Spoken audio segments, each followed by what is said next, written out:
Assalamualaikum warahmatullahi wabarakatuh. Perkenalkan, nama saya Dimas Nuko Nuryanto, kelas TEM 3A, NIM 18010303012, mata kuliah Kelistrikan Mesin Perkakas. Baik, di sini saya akan mempresentasikan mengenai materi kualitas daya listrik. Pembahasan. Saya akan membagi 4 topik pembahasan. Yang pertama, kualitas daya listrik.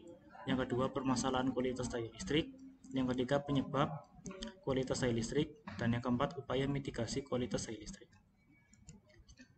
Masuk pembahasan yang pertama, yaitu kualitas daya listrik. Kualitas daya listrik adalah masalah daya listrik yang berbentuk penyimpangan tegangan, arus, atau frekuensi yang mengakibatkan kegagalan ataupun kesalahan operasi pada peralatan yang terjadi pada konsumen energi listrik. Ini merupakan definisi dari kualitas daya listrik. Selanjutnya masuk pada pembahasan yang kedua, yaitu permasalahan kualitas daya listrik. Berikut gejala elektromagnetik yang menyebabkan permasalahan kualitas daya listrik berdasarkan IEEE standar 1159/1995, di mana permasalahan kualitas daya listrik dibagi menjadi 7. Yang pertama itu gejala peralihan atau transient, yaitu gejala variabel, tegangan arus, dan lain-lain selama masa transisi. Yang kedua, gejala perubahan tegangan durasi pendek atau short duration variation, yaitu suatu gejala perubahan nilai tegangan dalam waktu yang singkat, yaitu kurang dari 1 menit. Yang ketiga, gejala perubahan tegangan durasi panjang atau long duration variation, yaitu suatu gejala perubahan nilai tegangan dalam waktu yang lama, yaitu lebih dari 1 menit. Yang keempat, ketidakseimbangan tegangan atau voltage unbalance, gejala perbedaan besarnya tegangan dalam sistem 3 fasa serta sudut fasanya. Yang kelima, distorsi gelombang atau waveform distortion, gejala penyimpangan dari suatu gelombang tegangan dan arus dari bentuk idealnya berupa gelombang sinusoidal. Yang keenam, fluktuasi tegangan atau voltage fluctuation, yaitu gejala perubahan besar tegangan secara sistematik. Yang ketujuh adalah gejala perubahan frekuensi daya atau frequency variation, yaitu gejala penyimpangan frekuensi daya listrik pada sistem tenaga listrik. Berikutnya kita akan masuk ke pembahasan yang ketiga, yaitu penyebab kualitas daya listrik. Jadi penyebab kualitas daya listrik itu ada 5 macam. Yang pertama yaitu ada gelombang DC offset.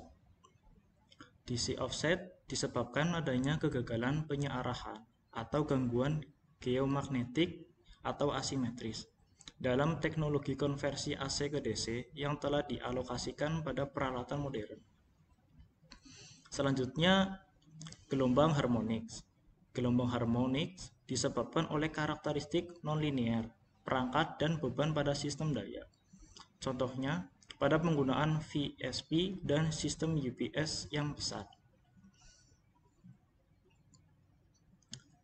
Berikutnya yaitu gelombang interharmonik.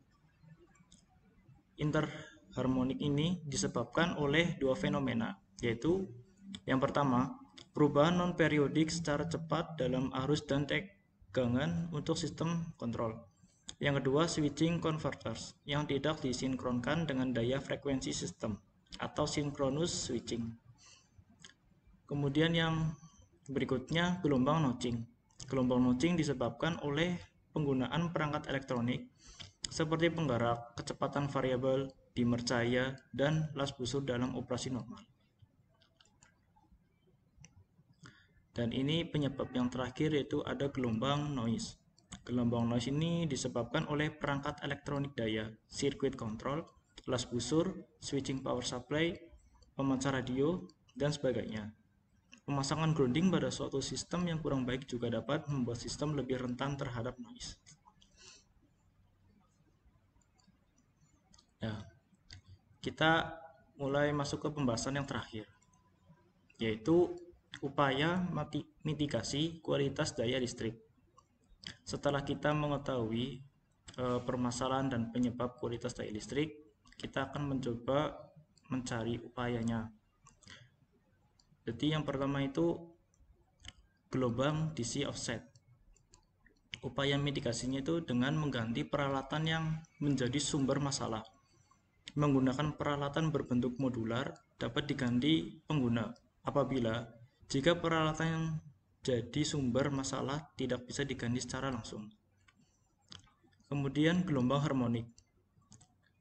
Gelombang harmonik ini upayanya biasanya menggunakan atau mengukur besar konduktor netral, memasang transformator tipe K dan filter harmonik pada sistem serta penggunaan power supply dengan koreksi power factor guna mencegah terjadinya gelombang harmonik.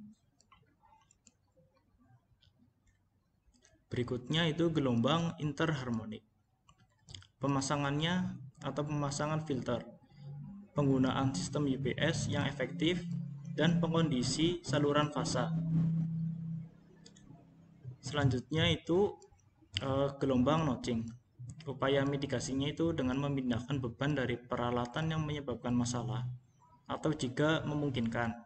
UPS dan peralatan filter juga merupakan upaya mitigasi apabila beban tidak dipindahkan. Selanjutnya ini adalah yang terakhir pada upaya mitigasi, itu gelombang noise.